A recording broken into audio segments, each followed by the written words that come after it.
We're very excited to have you here today. This workshop today is about Red Hat OpenShift API Management, which is our API management service. So I'm here, your presenter. My name is Jennifer Vargas. I'm a principal product marketing at Red Hat. And with me today here is Jaya Bhaskaran, who's our technical marketing manager. And she's going to walk us through an amazing guided workshop today, all hands on. So let's get started. So to get started, I just kind of wanted to do a quick product introduction so you know where we are, what the product is, talk a little bit about the workshop details, and share the links on the screen. I already shared with you the links on the comments tab, so go there, check it out, copy the links. There's 2 of them, and let's get started. So Red Hat OpenShift API Management, it's part of a larger initiative within Red Hat, which is a Red Hat Cloud Services. So Red Hat Cloud Services is a set of new cloud services that we are bringing to the market. And it consists on 3 types of services: the platform services, application, and data services. All of them are natively integrated with each other.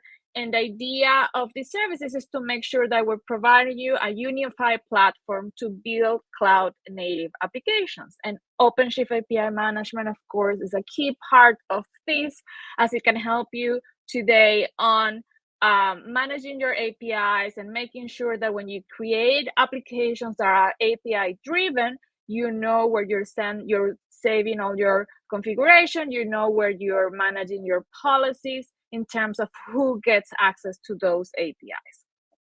So as I just mentioned, Red Hat OpenShift API Management is a fully managed service for API management. Of course, sorry, it sounds like a tongue twister there, but it's delivered as an add-on to manage OpenShift. So if you have an OpenShift dedicated cluster, or you happen to have Red Hat OpenShift in top of AWS, which are our 2 offerings on AWS, you could get API management running on it today.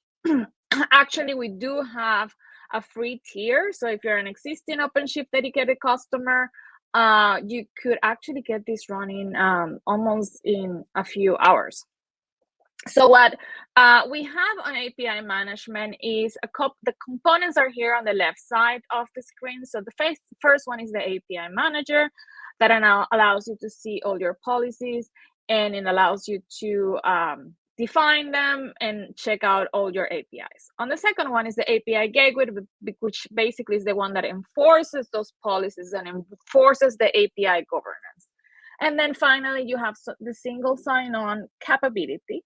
And what that does is it helps you out to secure your APIs. And all of this is delivered on top of OpenShift, and we provide you with 24/7 premium support and a 99.95% SLA. And one of the things that we have done with this product is to make sure that since it's natively integrated with OpenShift, it provides you with a streamlined developer experience that you can interact very easily. So it is a great platform for allowing you to have an open, modern approach to building API-first applications. So I mentioned this already. We do have a free tier available, so just keep an eye out there. If you're an existing customer and you want to try this for longer period of times, we do have a free tier of 100,000 API calls per day, which basically allows you to have a small deployment or even just a development environment for you to keep playing with this solution. So what do we have for today? I'll leave this for the end if we have a chance. For today, one of the things that we want you to do is to instruct you on how to use OpenShift API Management. And the way we're going to do that is using something that's called the OpenShift API Management Sandbox, okay? So the guidelines for how to get to those pages are on those documents that I just shared. So the goals for the session today is first, you're going to provision your dedicated Sandbox environment. And what that's going to give you is access to an OpenShift dedicated cluster. And within that cluster, you're going to be able to access the OpenShift API Management UI. And within the OpenShift API Management UI, you will be able, or well, with the OpenShift cluster, you are going to be able to deploy a containerized application using some of those OpenShift console capabilities. And once you have that application in there, using API management, you're going to be able to secure and manage your API. The team or Jaja is going to make sure that you find all those quick, nice ways to understand how to use the product. So what do you need today? It's very simple. So you need to create a Red Hat account and have your credentials handy. This doesn't take very long. And you'll get access to the Sandbox. There are a couple of Sandbox within our developersredhat.com page. Today, we are going to put all our efforts and our attention towards the OpenShift API Management Sandbox. Go ahead, request that Sandbox, and we will walk you through the step-by-step instructions for today. Links, very important. Here's the link. If you didn't get it on the chat, you can write this one. It's very easy. red.ht/API-workshop. That will get you to the guide. In the guide, you have a little bit more information about API management, a couple of useful links, and it will take you to our scholars page. The scholar page will have all the instructions, very well, easy to follow, numbered, and you will get everything that you get in there. You can actually do this by yourself. You could pay attention to us today and then maybe come back tomorrow and do it from scratch. The guides are gonna stay live. The developer sandbox is available for you all the time. You get access for 30 days to the sandbox, so you can come back whenever you want to try it again. And once that sandbox expires, you can just request a new one. So you can have a lot of fun with API management if that's your choice. So let's get started. So I'm gonna pass it to Jaya. At this point, I think we are good on the presentation side. Let me stop sharing here. Hey, Jaya. Thank you, Jennifer. Good luck on your presentation. I hope everything's good. And if you want me, I'll be here. I can come back at any time. We can talk more about the sandbox or any questions that our wonderful participants have. Hello, everybody. Thank you so much for joining us today. I'm just going to leave the link once again, for you to be able to access that. What you would be able to see is this page. It's a Word document, it's a Google document. You would be able to see all of those instructions here. And the first step is to create a sandbox. Now, what is a sandbox? A sandbox is a sandbox, like where children play typically. So there's an environment for you to play, and there's the developer sandbox specifically for OpenShift API management. You can manage and secure your APIs. You can try out, like Jennifer said, you can use this environment to try this out for 30 days, and then you can again register for another one very soon. Again, if you want to do this again. All right. So I hope some of you have already created some of the user ID. If you have not, we will go ahead and do this. I request you to go down to the last step, right? It's workshop step by step. And there is a link right over there. Please click on that. And this should take you to the Red Hat OpenShift API Management Workshop. I hope you're all there. If somebody could say a +1 in the chat, then I would know that you're able to access this page. I'll pause for like 10 seconds.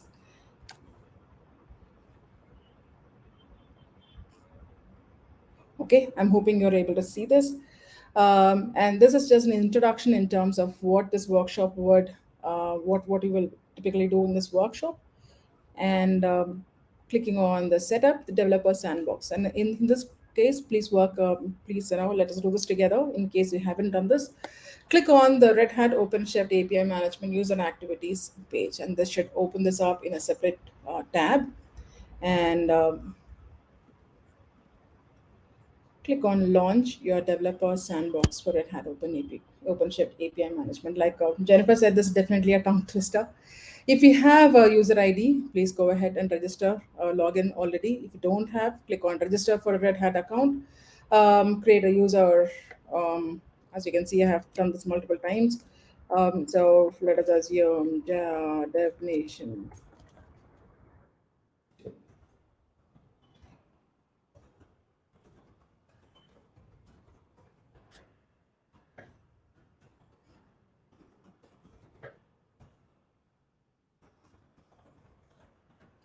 I hope you are with me.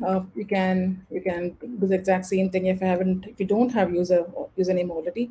This is the regular terms and conditions. You're welcome to have a look at this, or just accept this because it's a regular terms and conditions that you would have seen again and again across Red Hat. Click on create my account. You would be taken to another page where you'll be asked to launch it. We come back to the same page while the API management is being provisioned in the background. It may kind of take a few seconds, and then your account should be ready. Now start using your developer sandbox. Go ahead and click on that. You'll be asked to provide a few more additional details. I hope you have your email address handy, because your email is handy because you will have to approve this portion of that. Now, I now this section, this step might ask you to provide your phone number just to validate using an OTP. Rest assured, we are not going to save your phone number anywhere. It is purely to protect our environments from mining. So because I have used your Red Hat email address, you would not seek that step.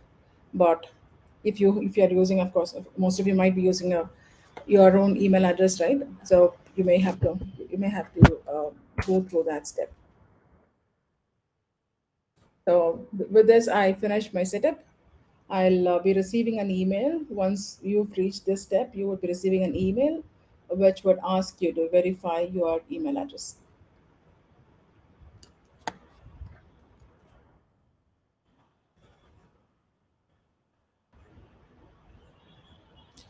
And once we do that, we would be able to see the Red Hat OpenShift dedicated page, which is basically the sandbox. Now, the Red Hat OpenShift API management is the sandbox is deployed as a tenant over here.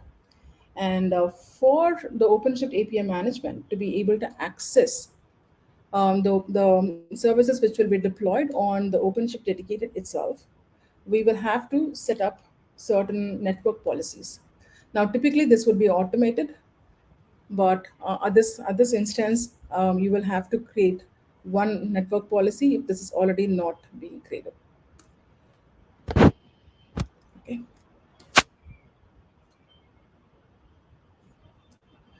Yeah. So go ahead and pick the dev project right from the top button, and you should be able to see a page like this. The network policies page, please ensure that you have picked the dev project. So this would be your username hyphen dev. Like every other sandbox, you would have a dev as well as a stage, two projects automatically created for yourself, two namespaces automatically created. Please use the dev namespace. Now go ahead and click on the create network policy, and we will directly go and change the YAML. So once you're in this page, click on edit YAML. And within the edit YAML page, you would be able to see this section where we have the content.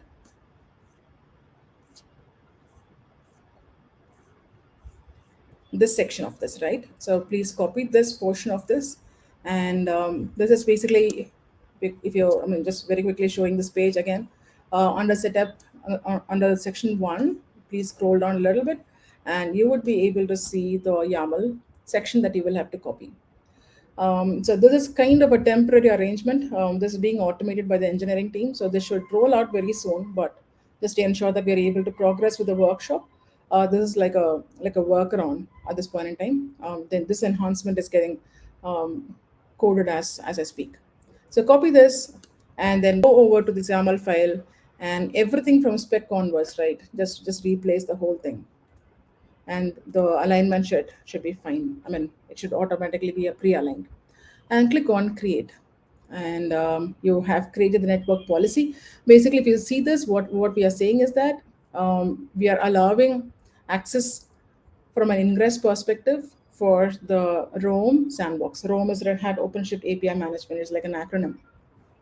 So this network policy allows the OpenShift API management to speak to OpenShift dedicated, which is the sandbox that you see over here. Now, once this is set up, we can go ahead and create the tenant. So switch over to the developer perspective. Now we have two perspectives. If you are not familiar with OpenShift, you have an administrator perspective and you have a developer perspective. Switch over to the developer perspective and we'll go ahead and add a container image, an existing image. And then click on the container images. What we're trying to do is that we are trying to, we'll deploy a pre-existing OpenShift, pre-existing Quarkus image over here, which is based on APIs, which would be the REST API that we would look at managing and securing. So choose this external registry, pick up this API. It is all the instructions are here. If you click on the deploy REST API, you would see that the image name here. So click on the image name and choose that over here, and just for fun sake, let's pick up the right icon, pick up Quarkus as the runtime icon because it's a Quarkus image, and let us go ahead. You don't have to change anything else here. Click on create. Now what this does is picks up, downloads the container image and deploys the application for you. It should take just like a few seconds for the application itself to get deployed.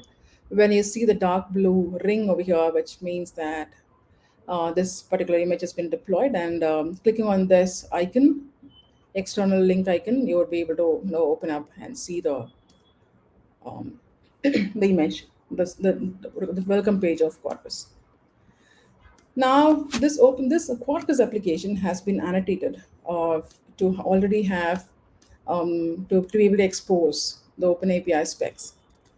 And let us go ahead and see how that looks. And we'll have to ensure that we choose HTTP instead of HTTPS here. And you would be able to see the API, Open API specs version 3.0.3.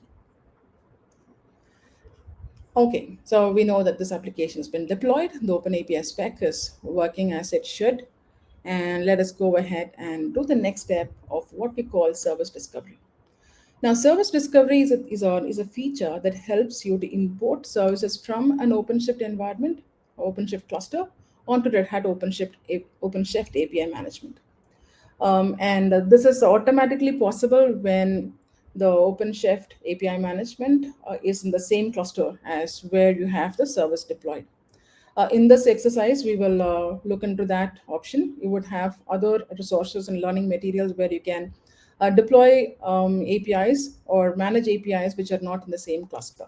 But in this case, on the OpenShift API management, tenant is also going to be in the same cluster. Now I have deployed the application, but we'll also have to, I have skipped a step here, my apologies, of actually creating the tenant itself. So click on search. And if you click on the resources, you will be able to see the API management tenant. When I click on API management tenant, it asks you to create the API management tenant. Go ahead and click on create button right at the bottom.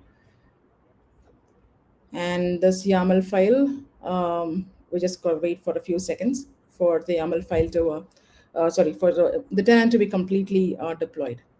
So while the tenant gets deployed for all of the stuff, the magic which has to happen in the background, let us go ahead and annotate the service that we have.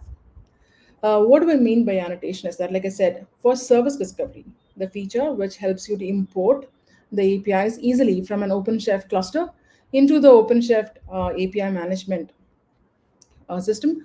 What we will have to do is that we have to tell this API that what you have to set it up for auto discovery. So click on the services, right? This is the services. We are going to annotate the service. Click on Roam Quarkus API, Open API Services, and here is where the annotation happens. Let us go and have a look at how this annotation happens. So the first one is that we will have to say that should it be discovered, should it be discoverable? The answer is yes. So this is the label that you will have to add to the service. In addition to it, we also add a few other annotations.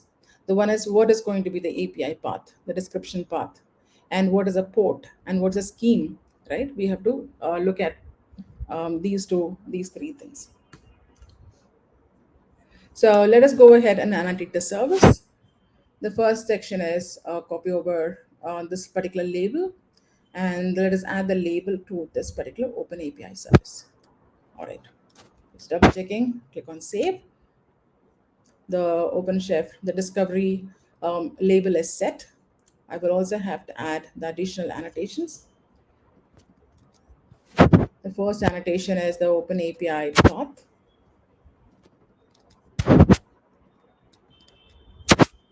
The next one is the port. The port is 8080. The last one is the scheme, which is HTTP.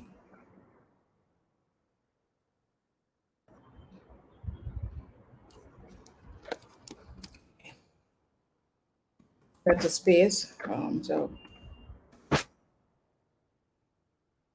save. So you should have four annotations here and the label that we had created.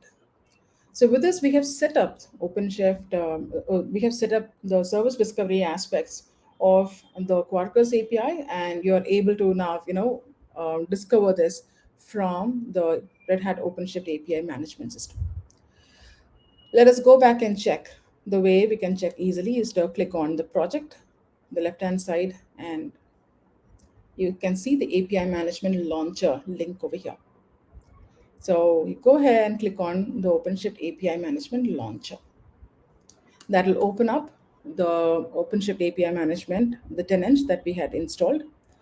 OpenShift API management is based on 3-skill API management, and that is why you see that icon over here. Now you'll have to authenticate yourself, okay, using the Red Hat single sign-on. This is important. Please click on this link right at the bottom. Authenticate through Red Hat single sign-on. All of these instructions is over here with enough pictures, so you can either follow along by spinning up a workshop, or learning, but just listening at this point in time and try this out later. Then you go ahead and log in with Dev Sandbox.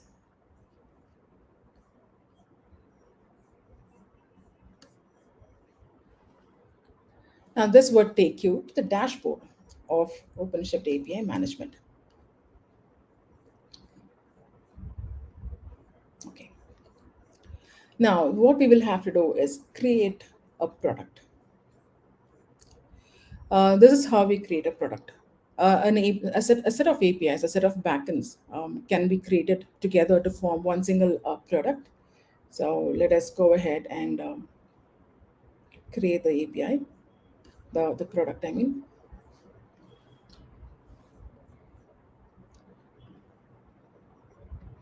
Click on create product. And now I'm hoping all of the magic's already happened with the service discovery, and we should be able to import it from OpenShift. Now, this is again, we have to authenticate this to enable this option. So please click on that authenticate link and log in with Sandbox, Dev Sandbox again to authenticate Red Hat OpenShift API management. Go ahead and click on import from OpenShift, and you can see that there's one single product, right? We had this one product called Rome Quarkus Open API, and then within the namespace dev. So it automatically discovered those APIs, and because there's only one of them, only one product over here, because we had just one API, one service deployed, right? That's what appears over here, and we click on create product. Now, once you click on create product, a bunch of things happen in the background. The product itself gets created. Like I said, an API in OpenShift API management is referred to as a product. And each product can have more than one backend, one or more backends. And what is a backend? A backend is typically a web service that OpenShift API management will proxy requests to based on certain rules that you define against each product. So the product has been created. Let us have a look at how this product looks like.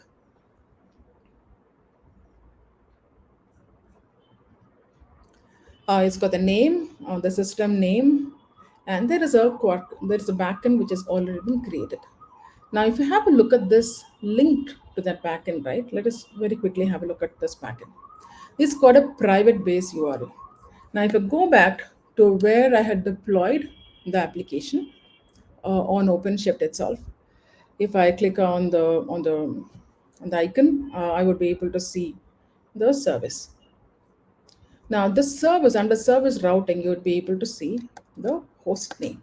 And this is the same host name that you would be able to see on this page, right? Because it is the same service that is being used as the private base URL.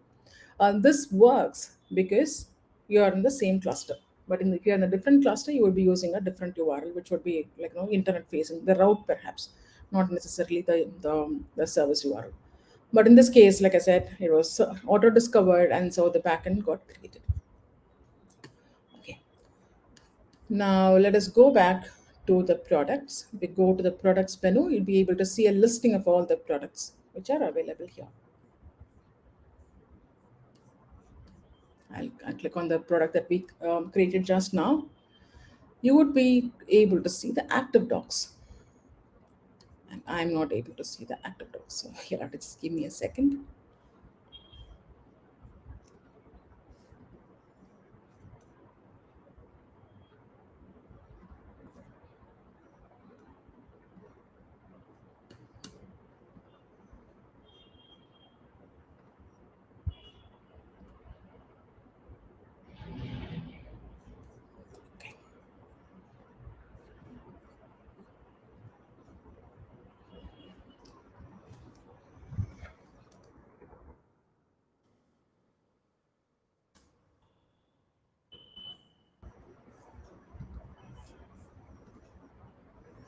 I'm just going to double check if my network policy is working as it should. Just give me a second. And this is basically just to show you that this is a real demo, not a recorded demo, that we are having such a few challenges.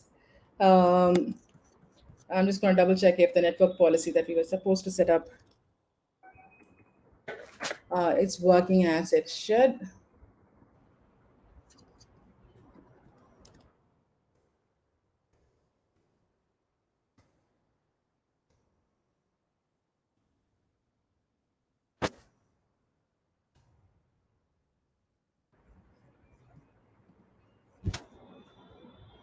I'm just going to try to create this network policy one another time and say allow.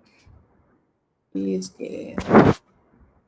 go back and ensure my policy is correct.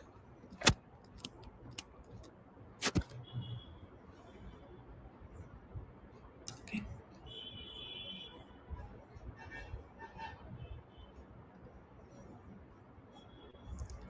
And just going to check if my API tenant is functional as it should. Okay. And I'm just going to try to import this once more.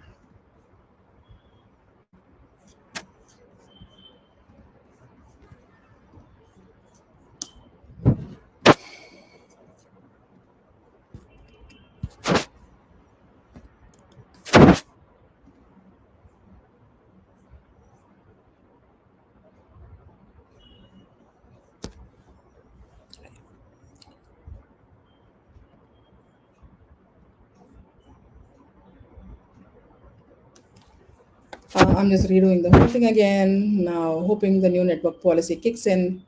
And oops, I have to go ahead and set up all of those services, right? This is like a revision for all of us now to ensure that we know, understand, and remember everything that we have to do thoroughly. So I'm just going to go and annotate the service once more. The service is annotated, and add the rest of the stuff, right? All of the annotations, really. Go ahead and then do that annotation once more.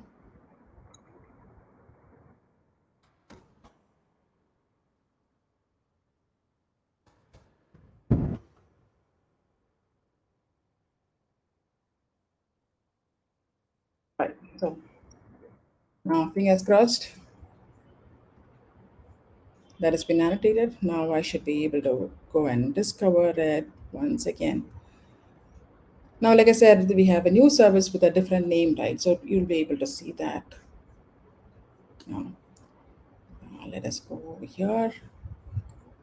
Check if the active doc is appearing. Yes, I think I had made a mistake in the way I had created the network policy, so my apologies. All right, so the active docs has been created. If you click on the active docs, if you open this up, this was the same spec that you had already seen, right? I had opened up the active docs. Um, so just give it a few seconds. Yeah, and you'll be able to see the active docs. All of those. There's an endpoint called fruits that you're able to see. And let me go back and to the service. If I click on this, the URL, right, the one I had deployed,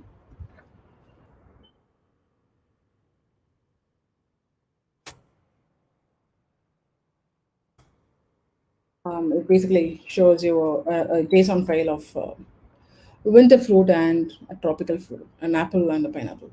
So these are the various the specs. These are the various methods which are available in this particular generated API. Now the next step is we will have to, now you may ask me, now fine, you have imported, what next? What we will have to do now is to go ahead and secure this API. Click on integration and configuration, and what you would be able to see here is the staging AP cast. Okay, so what is an AP cast? OpenShift API Management routes all of the API requests through proxies, okay, known as AP cast instances. An AP cast instance is an NGINX based API gateway, which helps you to integrate your internal and external API services with OpenShift API Management. It also helps you to enforce your security policies and rules. And now we will see how we can actually go ahead and set this up. Now, if you can see over here, right, we have a curl command saying that there's an example curl for testing, but the user key is just like a temporary placeholder. So if you look at the instructions right at the bottom of the page, it says that you will have to start by creating an API, an application plan. Now, you would be hearing a lot of such terms, right? We spoke about product, we spoke about backend, then we spoke about APIcast. Now, we also have another term called application plan. In OpenShift API management, an application plan is used to define how the APIs should be used, what kind of usage rules, what kind of limits should be applied on the API. So when a developer signs up for your API, they can select a given plan. So you may have different plans. You may have free tier, you may have paid plans, you may have gold tier or platinum tier, enterprise tier, multiple tiers, right? So there is where you would be creating different application plans, and the developers would sign up for a particular application plan depending upon their need.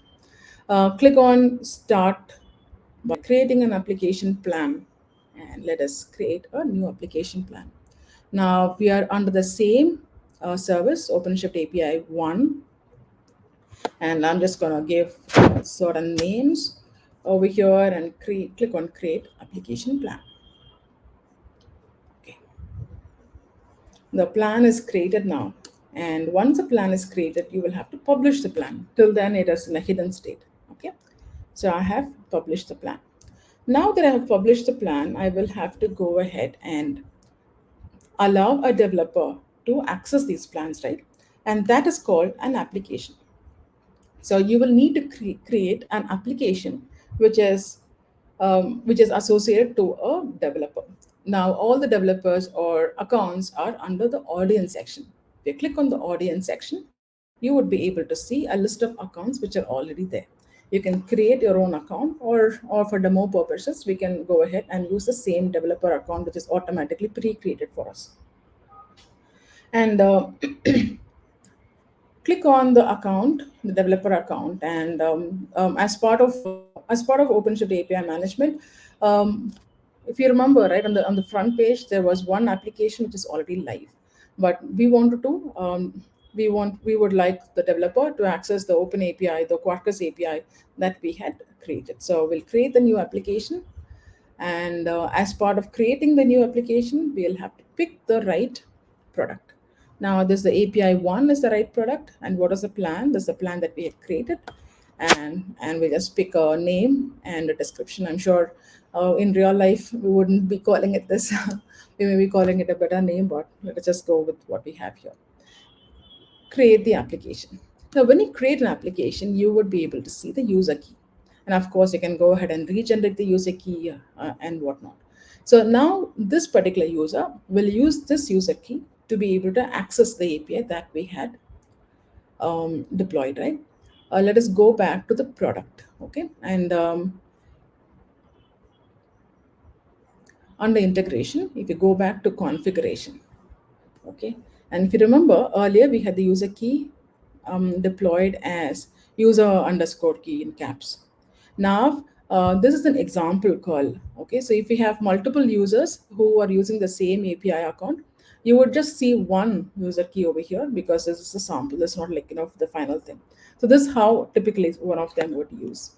A developer would access that. In this case, this is passed as a parameter. I'll show you how you could change this parameter to be a part of the header, perhaps, and access the API. Now let me go ahead and try to access this without the user. Okay, so you'll be able to see that it says authentication parameter is missing. And now I'll have to choose, let me use with the user key, and you can see that the application is accessible. Now let us call the method fruits. And you can see that this particular URL has been, it is accessible at this point in time. I'm just gonna hit refresh a few times. Please go ahead and try doing that a few times so that because then we can have a look at the traffic patterns as well. In the meantime, what I would also like you to do is, if you go back to the OpenShift, right, the sandbox where we had deployed the service, you can see the route. So this route that you see over here is also accessible, right? So if I click on fruits and use the HTTP instead of HTTPS, you are still able to access this. So it is not. I mean, if somebody gets a hold of this URL, they would still be able to access this. So if you could just go ahead and delete this route. Okay, click on the route, and right over here on the actions, you will see a delete route. I'm just going ahead and deleting that route. When I go back to my topology, you will see the first API that I had created has got this open URL one, but this one does not have an open URL. It only has the service. So the only way you're able to access this API is using a service, which is the hostname that we saw already, right? It says service cluster local. This is the only way you can access this. But as a developer, you'll be able to access this. So I'm just going to refresh this page again just to show you that you are still able to access it through the API. So all I'm saying is that from the APCasts URL here, copy paste, use that URL, right? And you will be able to access that only through OpenShift API management and with the user key. Okay, now that we have accessed that particular page a number of times, let us see how the analytics is going to look like. You can click on the analytics page, and under analytics, click on traffic. This is a quick view of it. You can explore this further, right? So it just tells me that I have tried to access this multiple times, 17 hits. So hits is this particular hits is this the hits traffic analytics is preset for you, so you'll be able to see the access of that. And for example, I had tried to access without the URL, right? So it tells me there is no integration errors. But for example, if I provide a wrong user key, perhaps, right, the authentication failed, then it would tell me that user key was invalid. And then it also tells you if what are the kind of response codes that that has been made available. There's a positive response code, and what is the daily average, and so on and so forth. You'll be able to see primarily based on the hits, right? You can set up other methods and metrics later, but out of the box you have the hits metrics available. So that kind of brings us to the end of deploying your first API on OpenShift with a little bit of excitement where it wasn't working. And then we were able to import the OpenShift API, the service. We were able to deploy the Quarkus service on OpenShift. Then we were able to import that Quarkus API onto OpenShift using self-service discovery. And then we are able to set up the application plan and the application to ensure the user key is generated and we are able to access in a secure fashion. So you're able to deploy it on the sandbox and manage and secure your API. Now, OpenShift, as part of the OpenShift API management, we also have single sign-on, which is not part of the sandbox itself, but you would be able to use the sandbox.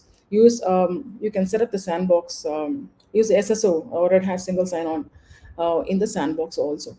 But before I show that to you quickly, I would also like to show you certain settings that are available over here. For example, at this point in time, this APCAS is managed, and this is what I was talking about, right? So in this case, if you see, the application API key, user key, is identified and authenticated by a single string, as in how we saw it, like a parameter. You could also use it like a HTTP header. If you choose HTTP header, you'll be able to. And for example, you want to call this as API key. You can just change a few of the settings. Let me go ahead and update the product. So any of the settings changes that we do will flag this up saying that there has been a configuration change, and you will have to promote the new change to staging. So in this case, I have to promote the version 2, and then if you see this, now it tells me the curl is this way. So the API, the user key is no more user key. It is now called API key, and you can go ahead and run the curl command. You'll be able to see the same thing like what we saw earlier. Excuse me. All right, so I'm just going to pause and see if there are any questions.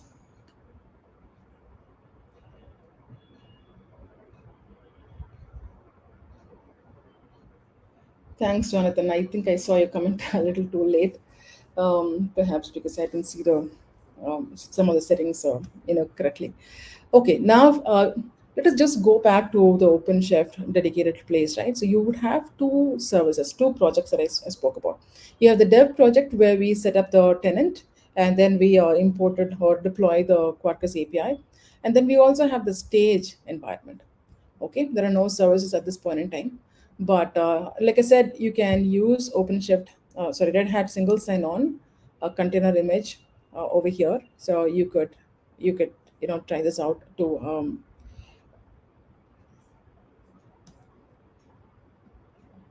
click on developer catalog. I mean, click on SSO. You can choose any one of the SSOs over here if you want to try out how to integrate SSO with OpenShift API management. The instructions for that will be available to you very soon. We will link the new instructions back to the same instructions that you have here. We will add additional links to further instructions as well. So you can, if you're looking to use single sign-on as well as part of your API management, you can try this out as well. Just click on instantiate template and just go ahead and create that. That would create an SSO for you. It just takes a few minutes, so um, I will not wait for just to complete that. But that would be a workshop by itself. So that's what we have today. Are there any questions? Okay, I think yeah. So JWT is used when integrating with SSO. Yeah, OpenID Connect Auth is also available.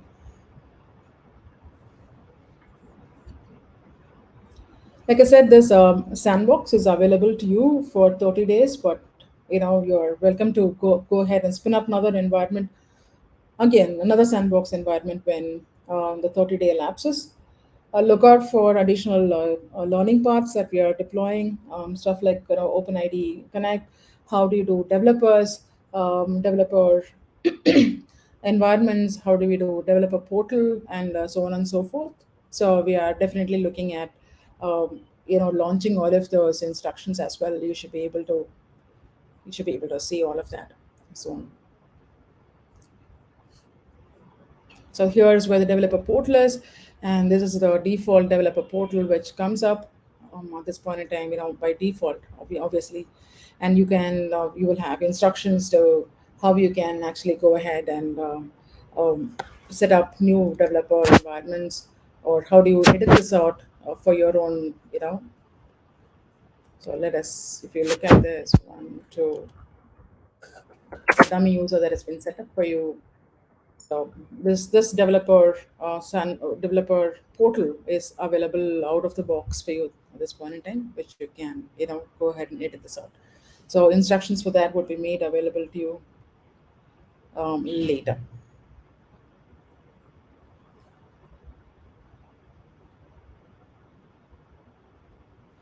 I think that's it from me, Jennifer. There's nothing else. I can stop sharing.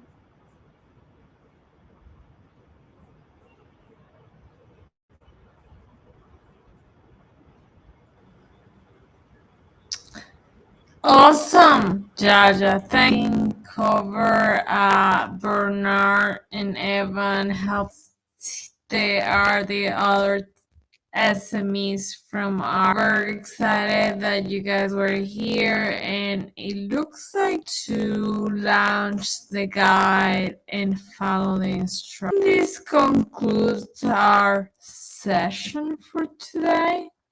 Thank you very much for joining us. Remember, just go back home and keep exploring the developers on their that menu that instruct you to many other of our shift data science, like Red Hat OpenShift, streams for Apache Kafka, which is our Kafka service there, and you can do them today to stand up these environments as you just. Jaja, you did a wonderful job. Thank you, everyone.